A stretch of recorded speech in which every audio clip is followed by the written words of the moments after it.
What's up, guys? Welcome to Knockers on the Bottom. I'm your host, Jay Mill. Jay Miller, if you like. So let's get into it. So after reviewing the Cowboys game from the other day, I kind of want to give some standouts and some shout outs to certain players. So the first player at the top of my list that I want to give a shout out to is DeMarvion Overshown. He finished the game with 11 tackles.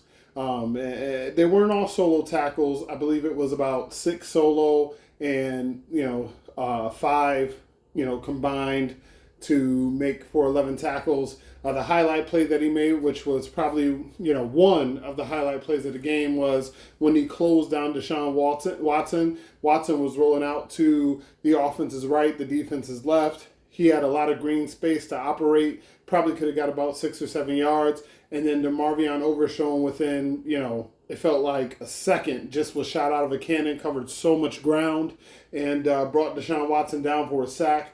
It was an awesome play.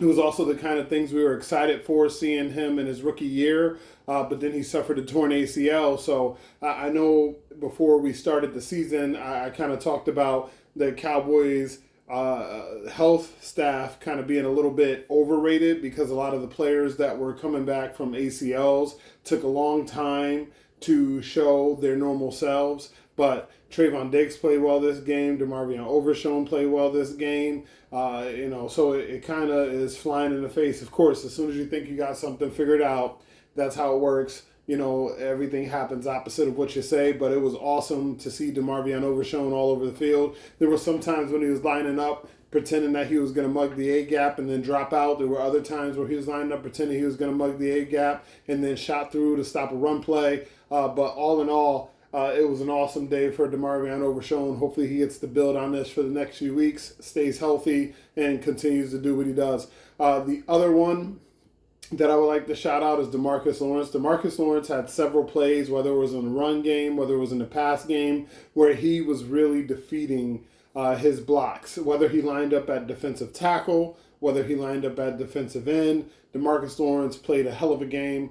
He came away with 2 sacks, at least that's what I saw. I don't know what they actually gave him credit for. Maybe they gave him 1.5, maybe they gave him 2.5. I don't know, but he was definitely in on a couple of sacks. He benefited from Micah Parsons' pressure, and we'll get to him in a minute. But he definitely benefited from Micah Parsons' pressure on the outside on one of his sacks. On the other sack, he kind of just defeated his guy and got to the quarterback. It was nice to see it because we all know DeMarcus Lawrence doesn't necessarily pile up the most sacks when he's playing. He's more of a 4 to 7 sack guy per season. So to see him get 2 on opening day, I mean, that's lightning in a bottle. We might not see him get another sack for 3 or 4 weeks before we see him go again. But it was very nice to see him make that play on the defensive side. And then my third guy, for sure, is Micah Parsons. Micah Parsons was all over the field. He was causing havoc for everyone. So if you take a look at it, we saw Micah Parsons at right defensive end. We saw Micah Parsons at left defensive end. We saw Micah Parsons at defensive tackle. We saw Micah Parsons at nose tackle. We saw Micah Parsons at linebacker.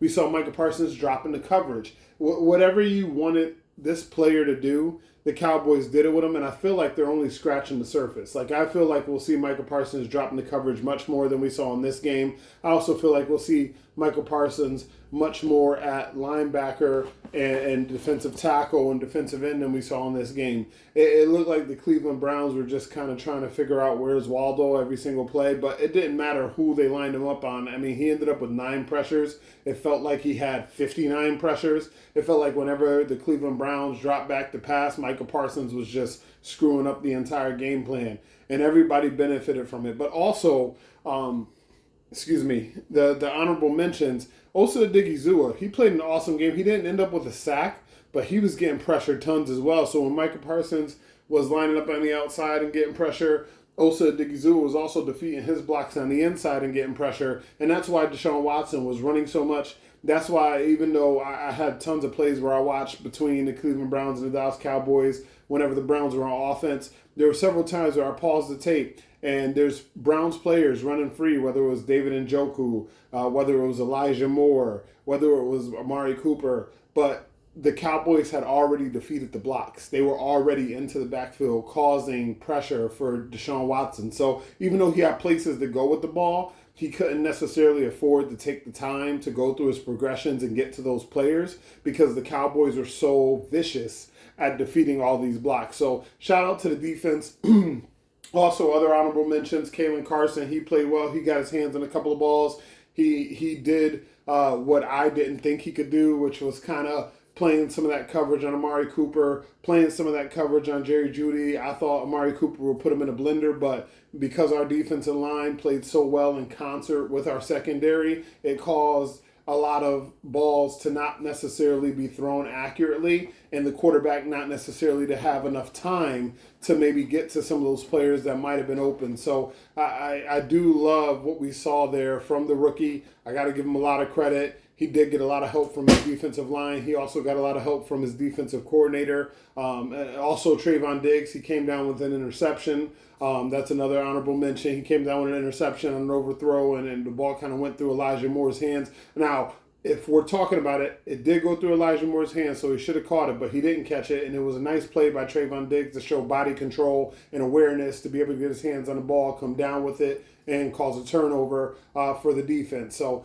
it was awesome to see those guys back. Trayvon Diggs, injury, made plays. DeMarvion Overshown, injury, made plays. So can't necessarily knock the Cowboys training staff for this too much. Now on the offensive side, Cooper Beebe stands out for me. He had some great plays and pass protection. There were a few times where I saw him not necessarily covered up by the nose tackle, but just showing good awareness to help out with either his right guard or his left guard whenever he got a chance.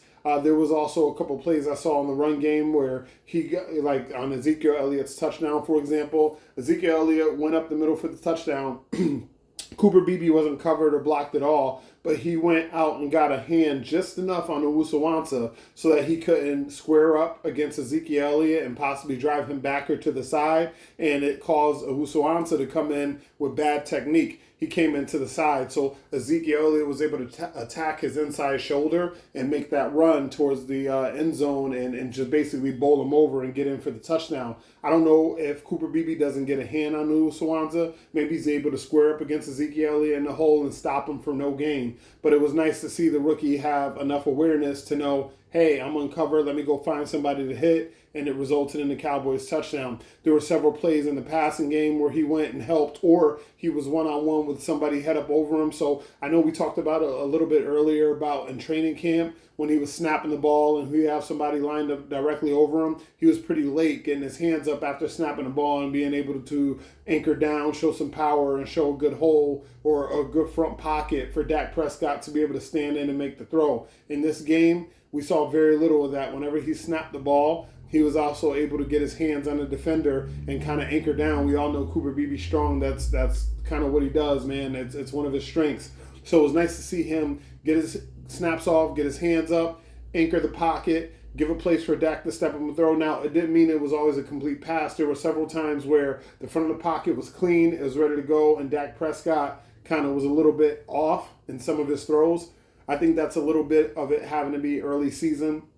Dak Prescott doesn't play any preseason games. Neither do Brandon Cooks. Neither does CeeDee Lamb. So there were certain things that looked like the offense's timing was a little bit off. And I feel like in a couple weeks, that'll be more cleaned up. And some of those plays, for example, the pass to Brandon Cooks on the right side, it was a nice play and a nice play designed by the play caller. You know, Dak gets the snap, you know, and the offensive line walls off the ball. Dak sprints out to the right to get ready to make the throw, and Brandon Cooks comes free, running to the right corner of the first down, and it's third down there, and Dak just makes an inaccurate throw, and it ends up being fourth down, and we have to punt.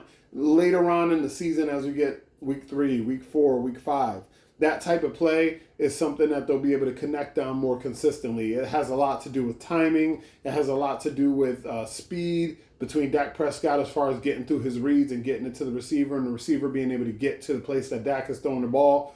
I think mistakes like that were made in this game, that could have kept the drive going. That could have led to another scoring drive. Instead, we have to punt. I think those things will get cleaned up as we go along here.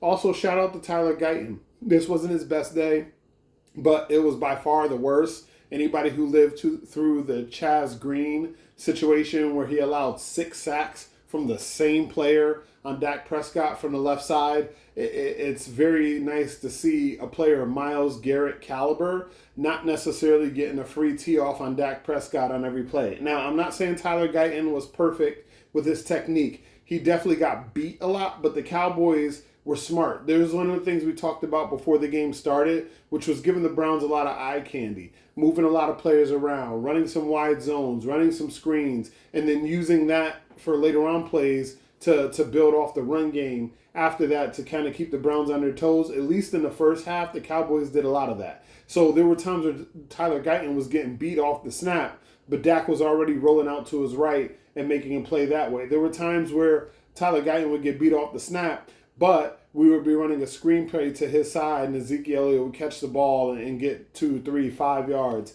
So it was nice to see that the Cowboys didn't just let the better player beat their player. Even though he's a rookie, he has some things to learn. And shout out to Tyler Guyton because he also fought very well. There was a lot of times in the run game that even though he wasn't necessarily pass blocking as well, there were times in the run game where he was getting off the ball and kind of cutting off that defensive end or cutting off some of the linebackers pursuing and allowing a hole for his running back. There's a reason why the Cowboys got to 4.1 yards per carry in this game, and a lot of it has to do with their offensive line play, specifically their left tackle or their 2 rookies. Also, shout out to, I don't want to admit this, but Ezekiel Elliott. Ezekiel Elliott actually had a really good game. I did say that if you were going to get good games from Ezekiel Elliott, it would be early in the season while he's fresh, while he's not banged up, and this kind of held true, but I also said that I didn't think Ezekiel Elliott was an NFL running back and that he shouldn't be on the roster. So I got to eat just a smidge of crow after this game and watching things a little bit more closely because not only did he run well when he got the ball and not only did he do well out of the backfield catching the ball on screens, one of the most impressive things with Ezekiel Elliott in this game is how he helped your left tackle, your rookie left tackle. There were several times where he went out and he chipped Myles Garrett, or there was a couple of times when he went out and just straight up threw a shoulder into Myles Garrett and gave him some work. So Ezekiel Elliott, he deserves his flowers this game. He played really well.